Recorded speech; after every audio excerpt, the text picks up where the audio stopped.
जय हिंद दोस्तों, मैं वीर एक बार फिर से स्वागत करता हूं आप सभी का आपके अपने YouTube चैनल वीर सर जीएस वाले में।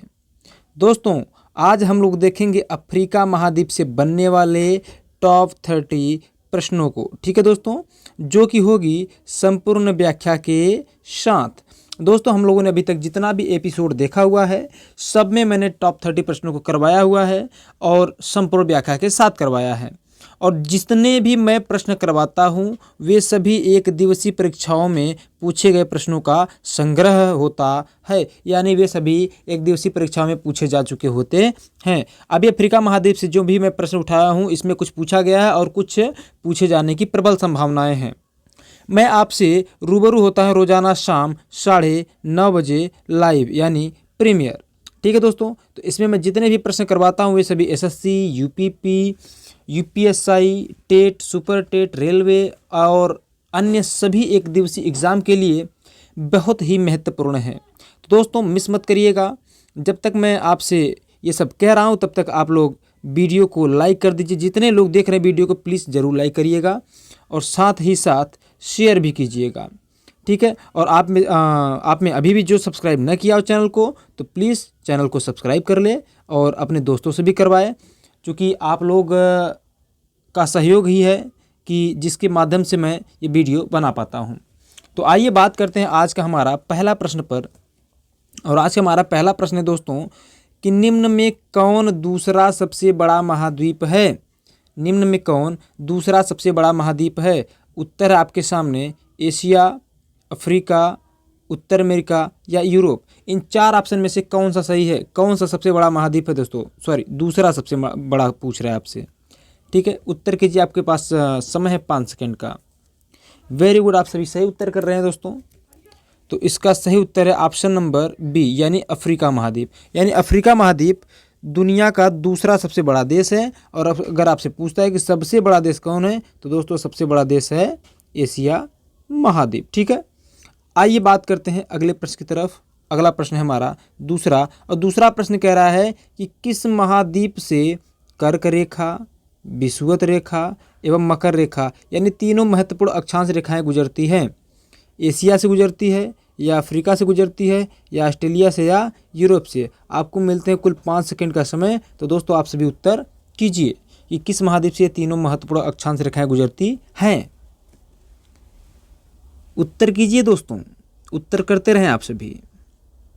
जी हाँ दोस्तों, एक ही महाद्वीप है जिससे ये तीनों महत्वपूर्ण अक्षांश रेखाएं गुजरती है और वह कौन सा है? अफ्रीका महाद्वीप। ठीक है दोस्तों, आइए बात करते हैं तीसरे प्रश्न की तरफ। और आज का हमारा तीसरा प्रश्न है। तीसरा प्रश्न कह रहा है दोस्तों कि अफ्रीका महाद्वीप के उत्तर में स्थित है भूमध्य सागर या लाल सागर या हिंद महासागर या अटलांटिक महासागर। कह रहा है कि इन चारों सागरों या महासागर में से कौन अफ्रीका महाद्वीप के उत्तर में स्थित है? ठीक है दोस्तों, कौन अफ्रीका महाद्वीप के उत्तर में स्थित है? तो ये आपसे प्रश्न है, आपको मिलते हैं कुल 5 सेकंड का समय। तो दोस्तों उत्तर कीजिए, आप उत्तर कीजिए दोस्तों।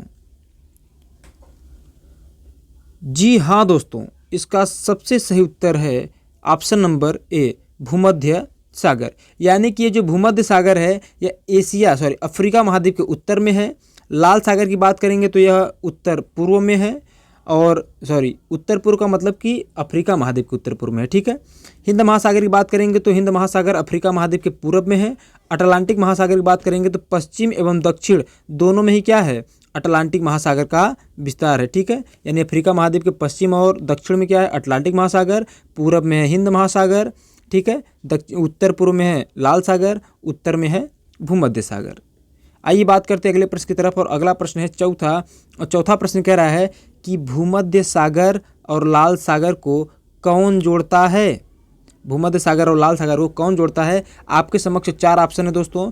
पहला है शारदा नहर या पनामा नहर जोड़ती है या स्वेज नहर जोड़ती है या इसमें से कोई भी नहर नहीं जोड़ती है। आपको मिलते हैं 5 सेकंड का समय। दोस्तों आप लोग उत्तर कीजिए, उत्तर करें दोस्तों आप सभी कि कौन सा नहर है जो भूमध्य सागर और लाल सागर को आपस में जोड़ती है दोस्तों। जी हाँ दोस्तों, आप सभी लोग सही उत्तर कर रहे हैं स्वेज नहर। यानी जो स्वेज नहर है यह लाल सागर और भूमध्य सागर को जोड़ती है दोस्तों, लाल सागर और भूमध्य सागर को जोड़ती है। अगर आपसे पूछता है कि स्वेज नहर की लंबाई कितनी है दोस्तों, तो स्वेज नहर की लंबाई है 193 किलोमीटर। कितना दोस्तों? 193 किलोमीटर, ठीक है। और हाँ, अगर आपसे पूछता है, चलिए यहाँ पे चर्चा कर लेंगे उसकी हम। अगर आपसे पूछता है कि स्वेज नहर का निर्माण कब हुआ, क्या दोस्तों? स्वेज नहर का निर्माण कब हुआ? 1869 में हुआ, या 1956 में हुआ, या 1862 में हुआ, या 1952 में हुआ? तो बताइए दोस्तों, आपको मिलते कुल 5 सेकंड का समय। आप सभी उत्तर कीजिए, प्लीज़ करते रहें आप सब उत्तर। इससे क्या होगा दोस्तों, आप सभी का कह लीजिए कि प्रैक्टिस हो रहा है, अभ्यास हो रहा है। आप लोग देखिए कि आपको कितना आ रहा है, कितना नहीं आ रहा है। ठीक है दोस्तों, तो आइए बताइए, उत्तर कीजिए दोस्तों। कुछ लोग सही भी उत्तर कर रहे हैं, कुछ लोग गलत भी कर रहे हैं, ठीक है। जितने लोग वीडियो देख रहे हैं प्लीज़ आप सभी लाइक कर दें वीडियो को, और वीडियो को पहले एक बार शेयर कर दीजिए प्लीज़ आप सभी से आग्रह है कि आप सभी वीडियो को लाइक कर दें, और वीडियो को ज़रा अपने दोस्तों में, व्हाट्सएप ग्रुप में, टेलीग्राम पर, जहाँ भी, इंस्टाग्राम, जहाँ भी मिले आप लोग ज़रा से इसको पोस्ट कीजिए और शेयर कीजिए, ताकि ज़्यादा से ज़्यादा लोग जुड़ सकें। ठीक है दोस्तों, तो स्वेज नहर का निर्माण कब हुआ था? इसका सही उत्तर है 1869 में हुआ था। कब हुआ था दोस्तों? 1869 में। ध्यान रखिएगा, अगर आपसे पूछता है कि स्वेज नहर का राष्ट्रीयकरण कब किया गया, तो स्वेज नहर का राष्ट्रीयकरण किया गया था 1956 में। कब दोस्तों? 1956 में, ठीक है। और अगर आपसे पूछता है कि स्वेज नहर जो है यह किस प्रायद्वीप पर स्थित है, तो स्वेज नहर स्थित भैया सीनाई प्रायद्वीप पर। किस प्रायद्वीप पर?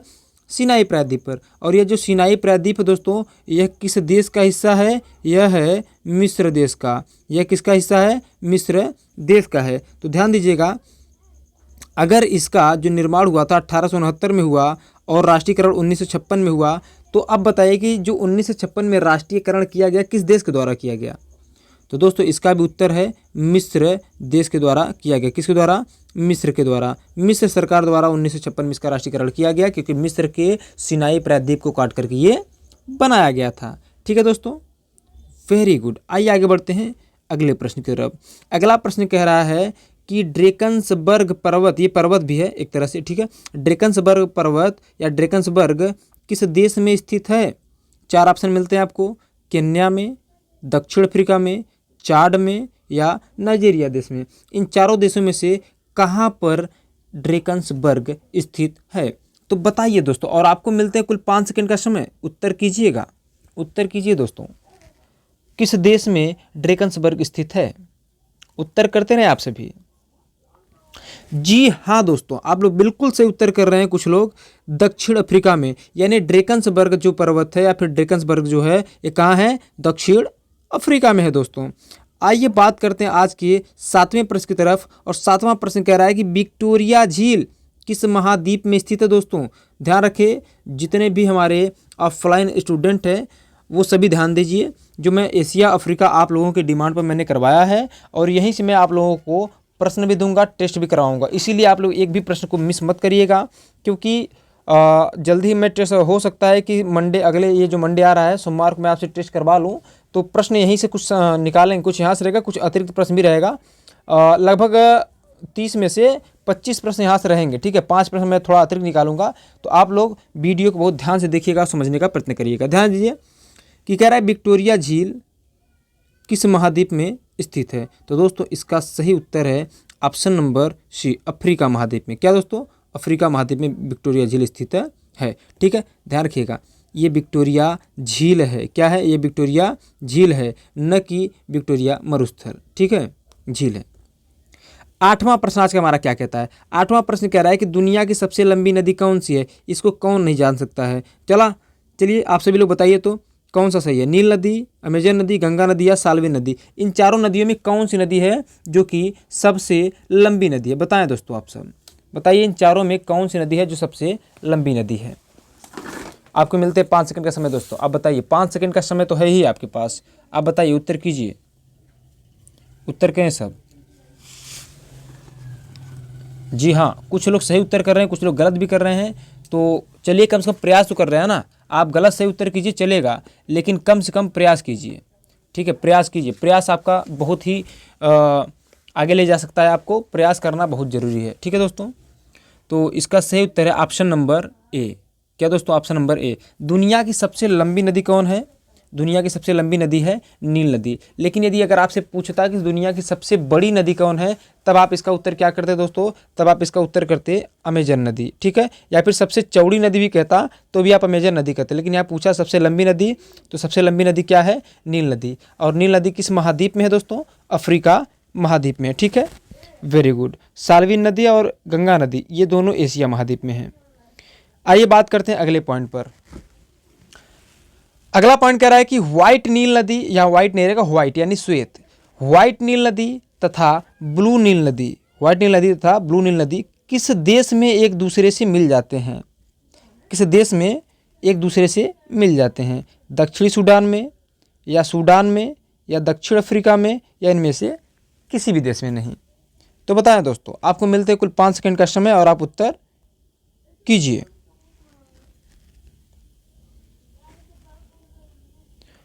जी हाँ दोस्तों, जो व्हाइट नील नदी है और ब्लू नील नदी है, यह कहाँ मिल जाती है? सूडान की राजधानी खार्तूम में। सूडान की राजधानी खार्तूम में। कहाँ दोस्तों? सूडान की राजधानी खार्तूम में, खार्तूम में, ठीक है। ये सूडान की राजधानी है खार्तूम, और सूडान की राजधानी खार्तूम में व्हाइट नील नदी और ब्लू नील नदी ये दोनों एक दूसरे से मिल जाते हैं और मिल करके किसका निर्माण करते हैं? नील नदी का। किसका दोस्तों? नील नदी का। ध्यान रखिएगा, जो व्हाइट नील नदी है यह नील नदी की मुख्य शाखा, यानी कि अगर आपसे पूछा जाए कि जो विक्टोरिया झील से निकलती है नील नदी, तो किस रूप में निकलती है? तो विक्टोरिया झील से व्हाइट नील नदी के रूप में निकलती है, ठीक है। फिर आगे इथियोपिया में एक झील है टाना झील, उस टाना झील से निकलता है ब्लू नील नदी, और ये दोनों आगे बढ़ते हैं, कहाँ मिल जाते हैं? सूडान देश की राजधानी खार्तूम में मिल जाते हैं और मिल करके नील नदी का निर्माण करते हैं। फिर आगे नील नदी जाती है, कहाँ पे अपना मुहाना बनाती है? भूमध्य सागर में अपना मुहाना बना लेती है, यानी भूमध्य सागर में गिर जाती है। लीजिए लो, प्रश्न आ भी गया है ना, प्रश्न भी आ गया। प्रश्न है कि नील नदी अपना मुहाना कहाँ बनाती है? तो दोस्तों इसका अभी मैंने आपको उत्तर दिया, चलिए फिर भी मैं आपको 5 सेकंड का समय दे रहा हूँ। बताइए, नील नदी अपना मुहाना कहाँ बनाती है? अटलांटिक महासागर में, या हिंद महासागर में, या लाल सागर में, या भूमध्य सागर में? आप सभी उत्तर कीजिए कि नील नदी अपना मुहाना कहाँ बनाती है। उत्तर कीजिए दोस्तों। जी हाँ दोस्तों, आप सभी सही उत्तर कर रहे हैं। क्या? भूमध्य सागर में, यानी नील नदी अपना मुहाना कहाँ बनाती है? भूमध्य सागर में बनाती है। आज का हमारे 11वां प्रश्न है दोस्तों कि कह रहा है कि 0 डिग्री मध्याह्न रेखा, क्या 0 डिग्री मध्याह्न रेखा अफ्रीका के किस देश की राजधानी accra से गुजरती है? कह रहा है कि 0 डिग्री मध्याह्न रेखा अफ्रीका महाद्वीप के किस देश की राजधानी accra से गुजरती है, ठीक है। तो बताइए, घाना की राजधानी accra से गुजरती है, या बुर्किना फासो की राजधानी से गुजरती है, माली की राजधानी accra से गुजरती है, या अल्जीरिया की राजधानी accra से गुजरती है, ठीक है। आपको मिलते 5 सेकंड का समय और आप उत्तर कीजिए। तो दोस्तों इसका सही उत्तर है घाना। क्या है? घाना, यानी कि जो 0 डिग्री मध्याह्न रेखा है अफ्रीका महाद्वीप का एक देश है घाना, घाना की राजधानी accra से गुजरती है, ठीक है। आइए आगे बात करते हैं 12वां प्रश्न की तरफ। और 12वां प्रश्न क्या कर रहा है, बहुत ध्यानपूर्वक समझिएगा।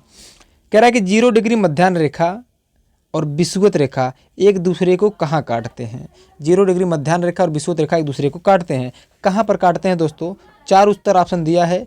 कह रहा है कि मैक्सिको की खाड़ी में काटती है, या गिनी की खाड़ी में काटती है, या फारस की खाड़ी में काटती है, फारस नहीं रहेगा, फारस रहेगा, या इनमें से किसी भी खाड़ी में नहीं काटती है।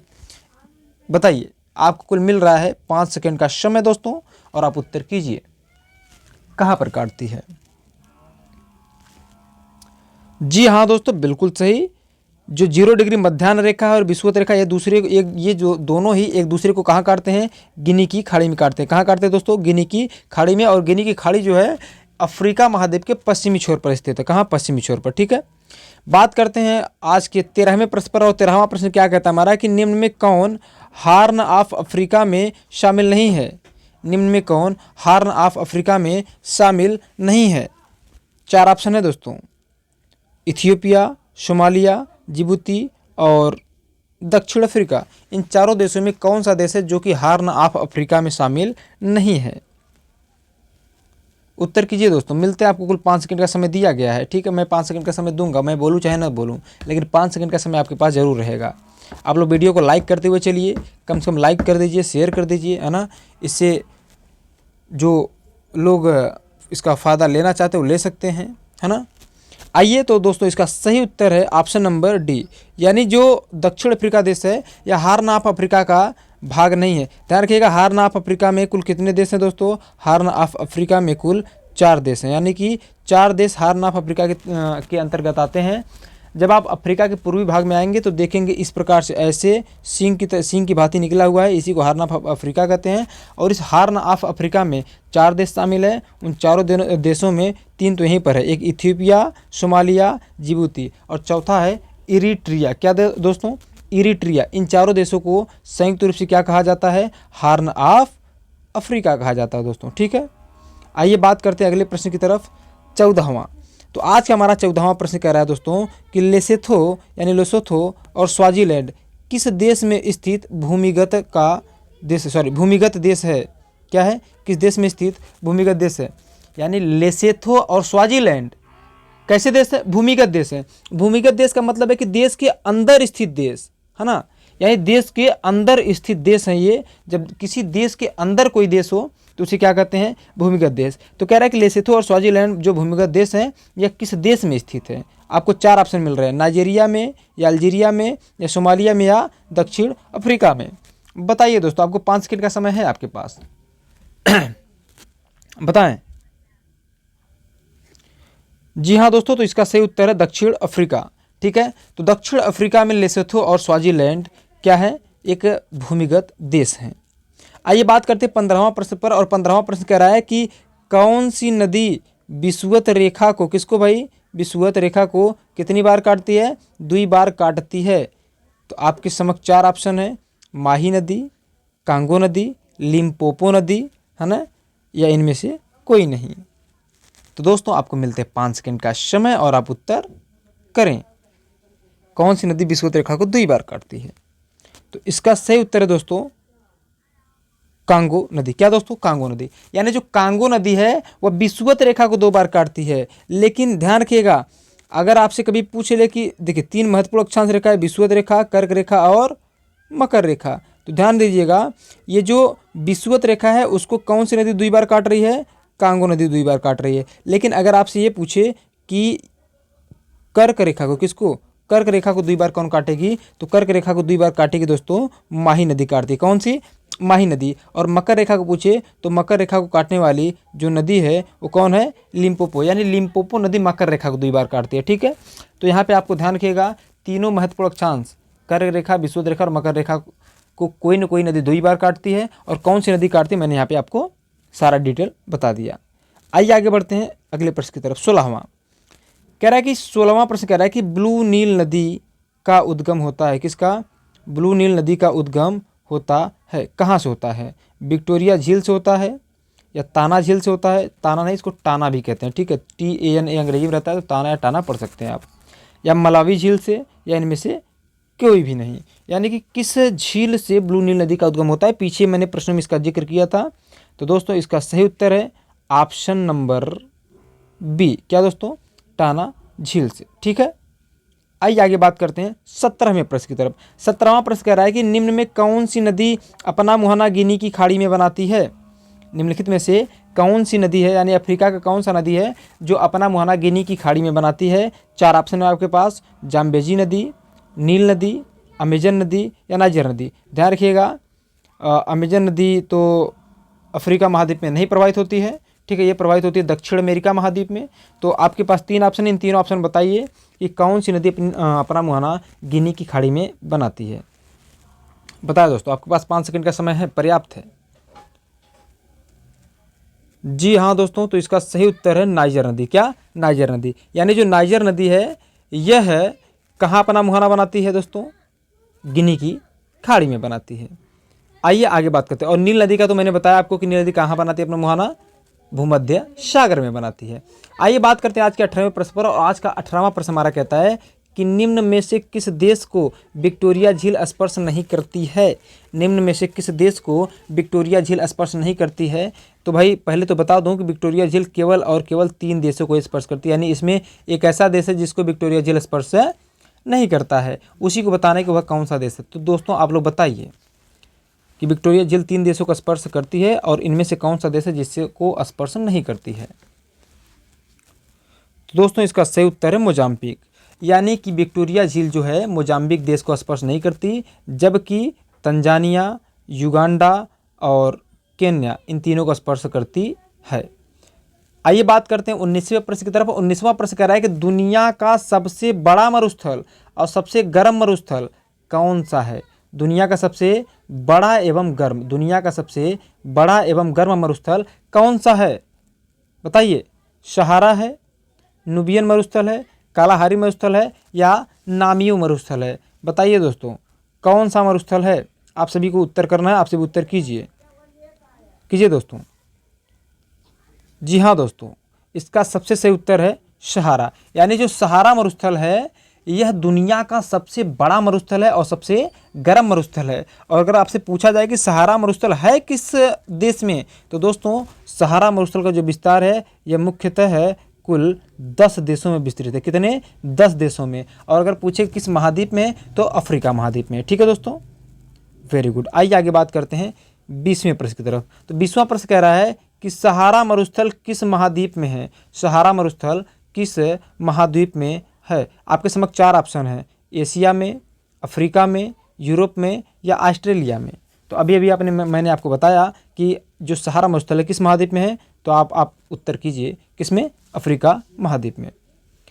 21वां प्रश्न कह रहा है दोस्तों कि किलिमंजारो पर्वत किस देश में है? किलिमंजारो पर्वत किस देश में स्थित है? आपको उत्तर करना है दोस्तों और आप सब उत्तर कीजिए कि किलिमंजारो पर्वत जो है किस देश में स्थित है। आपके समक्ष 4 ऑप्शन है, तंजानिया में, इथियोपिया में, मोजाम्बिक में या दक्षिण अफ्रीका में। उत्तर करें आप सब, 5 सेकंड का समय है आप सभी के पास। जी हाँ दोस्तों, जो किलिमंजारो पर्वत है यह कहाँ स्थित है? तंजानिया देश में। कहाँ दोस्तों? तंजानिया देश में। आइए 22वें प्रश्न की तरफ बात करते हैं और आज का हमारा 22वां प्रश्न क्या कह रहा है? कह रहा है कि अफ्रीका का एकमात्र सक्रिय ज्वालामुखी पर्वत कौन सा है? अफ्रीका का एकमात्र सक्रिय ज्वालामुखी पर्वत कौन सा है? तो 4 पर्वत आपके सामने हैं, कैमरून पर्वत, कटंगा पर्वत, किलिमंजारो पर्वत या इनमें से कोई नहीं। इन चारों पर्वत में कोई तो एक पर्वत है जो कि सक्रिय ज्वालामुखी पर्वत है, तो आपको बताना है कि वह कौन सा है। 5 सेकंड का मैं आपको समय दे रहा हूं और आप सब उत्तर कीजिए। तो दोस्तों इसका सही उत्तर है माउंट कैमरून। क्या? Mount Cameroon. यानी जो माउंट कैमरून पर्वत है यह क्या है? अफ्रीका का एकमात्र सक्रिय ज्वालामुखी द्वीप है, सक्रिय ज्वालामुखी पर्वत है। ठीक है, ये जो प्रश्न है आपके सामने कि एटलस पर्वत किस महाद्वीप में है, तगड़ा प्रश्न है और बहुत ही महत्वपूर्ण प्रश्न है। कह रहा है कि एटलस पर्वत किस महाद्वीप में स्थित है? आपके समक्ष 4 ऑप्शन है, अफ्रीका महाद्वीप में, यूरोप महाद्वीप में, एशिया महाद्वीप में या उत्तर अमेरिका महाद्वीप में। ठीक है, तो आप सब उत्तर कीजिए, मैं आपको 5 सेकंड का समय दे रहा हूँ। अरे वाह, आप लोग तो एकदम तगड़ा उत्तर कर रहे हैं। हाँ, अफ्रीका महाद्वीप, वेरी वेरी गुड। यानी कि जो एटलस पर्वत है 21 महाद्वीप में है, अफ्रीका महाद्वीप में स्थित है। ठीक है दोस्तों, आइए बात करते हैं अगले प्रश्न की तरफ। 24वां प्रश्न कह रहा है कि किस महाद्वीप को भविष्य का महाद्वीप कहते हैं? किस महाद्वीप को भविष्य का महाद्वीप कहते हैं? अफ्रीका को, यूरोप को, एशिया को या उत्तरी अमेरिका को? आप लोग तो बड़ा तगड़ा उत्तर कर रहे हैं। मैं प्रश्न बोला आप लोग उत्तर चालू कर दिए। वेरी गुड, यही कॉन्फिडेंस होना चाहिए। Very good. यानी अफ्रीका महाद्वीप को क्या कहते हैं? भविष्य का महाद्वीप कहते हैं। ठीक है दोस्तों, आइए बात करते हैं 25वें प्रश्न की तरफ और आज का हमारा 25वां प्रश्न है। 25वां प्रश्न कह रहा है कि एशिया और यूरोप का जंक्शन किसे कहते हैं? नाइजीरिया को कहते हैं या अल्जीरिया को कहते हैं या मिस्र को कहते हैं या इनमें से किसी को नहीं। NOT का मतलब होता है नन ऑफ दीज, इनमें से कोई नहीं। तो बताएं दोस्तों, तगड़ा आंसर आप लोग इसका भी कर रहे हैं। वेरी गुड, कुछ लोग सही कर रहे हैं, कुछ लोग गलत भी कर रहे हैं। तो ध्यान दीजिए, एशिया और यूरोप का जो जंक्शन है किसे कहते हैं? मिस्र को कहते हैं। किसको दोस्तों? मिस्र को कहते हैं। आइए बात करते हैं 26वें प्रश्न पर। 26वां प्रश्न कह रहा है कि जोहान्सबर्ग से दुनिया का सर्वाधिक सोना पाया जाता है। ध्यान रखिएगा, कहाँ से पाया जाता है दोस्तों? जोहान्सबर्ग से दुनिया का सर्वाधिक सोना निकाला जाता है। यह जो जोहान्सबर्ग है किस देश में स्थित है? जोहान्सबर्ग नामक स्थान किस देश में है? मिस्र में, दक्षिण अफ्रीका में, माली में या सूडान में? बताएं जोहान्सबर्ग किस देश में स्थित है? आपको उत्तर करना है दोस्तों, बताएं आप।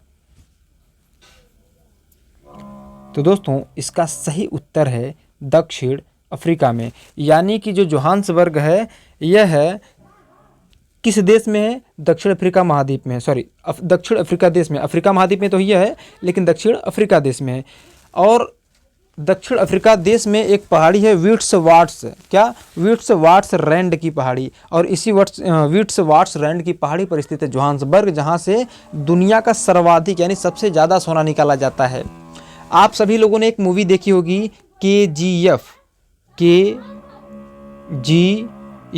अभी तो KGF चर्चित था RCB टीम के 3 धुरंधरों के नाम से, किंग कोहली यानी विराट कोहली, G से ग्लेन मैक्सवेल, F से फैफ डुप्लेसी। और वास्तव में देखने से यही प्रतीत हो रहा था कि जो RCB की टीम है, बैटरों में तो यही KGF ही नज़र आ रहे थे और बॉलर में एक मोहम्मद सिराज। खैर यहाँ पे मैच की चर्चा नहीं हो रही, यहाँ पर चर्चा कर रहे हैं हम लोग प्रश्नों की।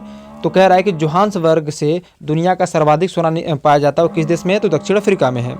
KGF की बात मैं इसलिए कर रहा था क्योंकि आप लोगों ने KGF मूवी देखी होगी। ये जो KGF मूवी है इसका पूरा फुल फॉर्म होता है कोलार गोल्ड फील्ड। ठीक है, जो KGF मूवी है उसका फुल फॉर्म है कोलार गोल्ड फील्ड। ठीक है, लेकिन यहाँ तो मैच में हम लोग KGF कह रहे हैं कोहली, ग्लेन मैक्सवेल और फैफ डुप्लेसी को। ध्यान रखिए, KGF मूवी में एक सीन आता है जब उसका जो मुख्य किरदार में होता है हीरो, जिसको हम लोग कहते हैं रॉकी भाई, तो वो जाता है जब इनायत खलील के पास दुबई में, तो वो कहता है कि सऊदी अरब से, सॉरी यहाँ से अफ्रीका से जो सोना आता है, सॉरी अफ्रीका जाता है, तो अफ्रीका से जो सोना आता है पहले दुबई में आता है, फिर दुबई से इंडिया में आता था। तो वहाँ पे जाके यही कहता है कि मैं आपका सारा सोना अफ्रीका से डायरेक्ट डिलीवरी कराऊंगा। कहाँ पे? भारत में, यानी इंडिया में। तो अफ्रीका गया था। अफ्रीका का मतलब समझ रहे हैं, यानी कि अफ्रीका में इसी स्थान पर, जोहान्सबर्ग स्थान पर, यहीं पाया जाता है दुनिया का सबसे अधिक सोना। ठीक है दोस्तों, आइए बात करते हैं 27वें प्रश्न पर। 27वां प्रश्न कह रहा है कि दक्षिण अफ्रीका में शीतोष्ण घास के मैदान को क्या कहते हैं? देखिए, घास के मैदान से भी तगड़ा प्रश्न पूछे जाते हैं, ध्यान रखिएगा। ठीक है, अच्छा, घास का मैदान देखिए पूछता है शीतोष्ण घास का मैदान है या उष्ण घास का मैदान है, इसमें भी कन्फ्यूजन होता है। तो ध्यान रखिएगा, 27वां प्रश्न कह रहा है कि दक्षिण अफ्रीका में शीतोष्ण घास के मैदान को क्या कहते हैं दोस्तों? वेल्ड्स कहते हैं, प्रेरी कहते हैं, पंपास कहते हैं, या इनमें से कोई नहीं, कुछ भी नहीं कहते हैं। तो दोस्तों 5 सेकंड का समय। अरे मेरे कहने से पहले तो आप लोग उत्तर ही कर दे रहे हैं, वेरी गुड। क्या कहते हैं दक्षिण अफ्रीका में? वेल्ड्स कहते हैं। प्रेरी कहाँ कहते हैं? प्रेरी कहते हैं उत्तरी अमेरिका महाद्वीप में। पंपास कहाँ कहते हैं? दक्षिणी अमेरिका महाद्वीप में। ठीक है दोस्तों, आइए। और दक्षिण अफ्रीका में शीतोष्ण घास के मैदान को क्या कहते हैं? वेल्ड्स। 28वां प्रश्न है दोस्तों। 28वां प्रश्न कह रहा है कि किस देश को वनों का देश कहते हैं? किस देश को वनों का देश कहते हैं? 4 ऑप्शन है, कांगो गणराज्य, साओ टोमे, नाइजीरिया, माली। तो दोस्तों इन चारों ऑप्शन में से एक देश सही है, जिसको हम लोग क्या कहते हैं? वनों का देश। मैं आपको दे रहा हूँ 5 सेकंड का समय और आप उत्तर कीजिए। उत्तर कीजिए दोस्तों। अभी तक देखिए लास्ट तक हम लोग पहुँच चुके हैं। तो अभी तक जिन लोगों ने लाइक नहीं किया है, वीडियो को शेयर नहीं किया है, तो प्लीज़ एक बार ज़रूर शेयर करिएगा। आपसे आग्रह है कि आप लोग शेयर करिए और वीडियो को ज़्यादा से ज़्यादा लोगों तक पहुँचाइए। चलिए दोस्तों, किस देश को वनों का देश कहते हैं? तो इसका सही उत्तर है दोस्तों कांगो गणराज्य। देखिए, जो कांगो गणराज्य है यह ठीक विषुवत रेखा पर स्थित है। और आपको पता है विषुवत रेखा पर सूर्य लंबवत चमकता है, और जब लंबवत चमकता है तो विषुवत रेखा पर वर्षा भी क्या होता है? अधिक होता है। और जब वर्षा अधिक होता है तो वनस्पतियाँ भी क्या होती है? अधिक होती हैं। जब वनस्पतियाँ अधिक होंगी तो उसमें तरह तरह की वनस्पतियाँ होंगी, और जब तरह तरह की वनस्पतियाँ होंगे तो वे सभी अपने पौधे के जो पत्ते होते हैं एक समय नहीं गिराते हैं, बल्कि अलग अलग वर्ष के अलग अलग समय में गिराते हैं। और जो पौधा वर्ष के अलग अलग समय में अपना पत्ता गिराता है, ऐसे पौधों को या फिर ऐसे वनों को हम लोग क्या कहते हैं? सदाबहार वन कहते हैं। और कांगो गणराज्य कहाँ है? विषुवत रेखा पर है। अतः वनों का देश किसको कहते हैं? कांगो गणराज्य को कहते हैं। 29वां प्रश्न है कि एटलस पर्वत की कितनी श्रेणियां हैं? एटलस पर्वत की कितनी श्रेणियां हैं? 2 है, 3 है, 4 है या 5 है? तो दोस्तों आप लोग बताइए एटलस पर्वत की कितनी श्रेणियां हैं? आप सभी उत्तर कीजिए, 5 सेकंड का समय है आपके पास। जी हाँ दोस्तों, इसका सही उत्तर है ऑप्शन नंबर डी 5। क्या दोस्तों? Option number D 5। यानी कि एटलस पर्वत की कितनी श्रेणियां हैं? 5 श्रेणियां हैं। जिस प्रकार से हिमालय पर्वत की कितनी श्रेणियां थी? 3 श्रेणियां। ठीक उसी प्रकार से एटलस पर्वत की कितनी श्रेणियां हैं? 5 श्रेणियां हैं। कितनी? 5 श्रेणियां। और अगर आपसे पूछे कि एटलस पर्वत किस महाद्वीप में है, तो भैया किस महाद्वीप में है? अफ्रीका महाद्वीप में। ठीक है। और ध्यान रखिए जो ऑफलाइन के स्टूडेंट्स हैं वो हमको बताएं कि ये 5 श्रेणियां कौन कौन सी, मैंने आप लोगों को पूरा लिखवाया है और अच्छे से लिखवाया है। ठीक है। आइए बात करते हैं आज के अंतिम प्रश्न पर। और अंतिम प्रश्न कह रहा है कि दोस्तों जो एटलस पर्वत है ना, इसका विस्तार कितने देशों में है? इसका विस्तार कितने देशों में है? तो दोस्तों बताना तो ये भी आपको है। ठीक है। कितने देश में विस्तार पर ये बताइए, 2 में, 3 में, 4 में, 5 में, कितने देश में विस्तार है? जी हाँ दोस्तों, इसका विस्तार है कुल 3 देशों में। और वे 3 देश कौन कौन से हैं आप सभी मुझे कमेंट बॉक्स में अभी उत्तर कीजिए। जो हमारे ऑफलाइन के स्टूडेंट हैं कृपया आप सभी से सख्त रूप से हम कह रहे हैं कि आप सभी लोग उत्तर कीजिए, क्योंकि मैंने आपको लिखवाया भी अभी हाल ही में लिखवाया है, बहुत ज़्यादा दिन नहीं हो रहा है, 2-3 दिन ही हो रहा है। ठीक है, ऑफलाइन क्लास में। तो दोस्तों ये रहा हमारा आज का आखिरी प्रश्न। और आखिरी में जाते जाते मैं आपसे फिर से कहूँगा कि आप लोग वीडियो को क्या करिए, लाइक कीजिए, वीडियो को शेयर कीजिए और वीडियो को अधिक से अधिक लोगों तक पहुंचाइए, ताकि अधिक से अधिक लोग इस वीडियो का लाभ लें। तथा आप सभी से आग्रह ये भी है कि आप लोग थोड़ा सा सब्सक्राइबर को भी बढ़वाएं, ताकि मुझे भी अच्छा लगे, मैं थोड़ा सा मोटिवेट फील कर सकूं और आप लोगों के लिए और भी ज़्यादा कार्य कर सकूं। रही बात करेंट अफेयर वाली, तो करेंट अफेयर को भी हम जल्दी ही शामिल कर लेंगे। मैं करंट अफेयर को चालू करने वाला था 2 दिन पहले ही, लेकिन कुछ कारणों की वजह से करंट अफेयर को शुरू नहीं कर पाया हूँ। किसी भी दिन मैं करंट अफेयर को भी शुरू कर दूंगा। ठीक है दोस्तों, तो आज के लिए लेते हैं आपसे विदा और मिलते हैं आपसे कल। तब तक के लिए आप लोग वीडियो देखिए और तैयार करिए। और हाँ, ऑफलाइन वाले आप लोग तैयार करते रहिए, क्योंकि मैं आप लोगों से टेस्ट में यहाँ से प्रश्न भी दूंगा। तो चलिए दोस्तों, वीडियो कैसा लगा कमेंट बॉक्स में मुझे डिस्क्राइब कीजिए। और अभी चैनल पर पहली बार है तो सब्सक्राइब कीजिए। वीडियो देखने के लिए आप सभी का दिल से बहुत बहुत धन्यवाद।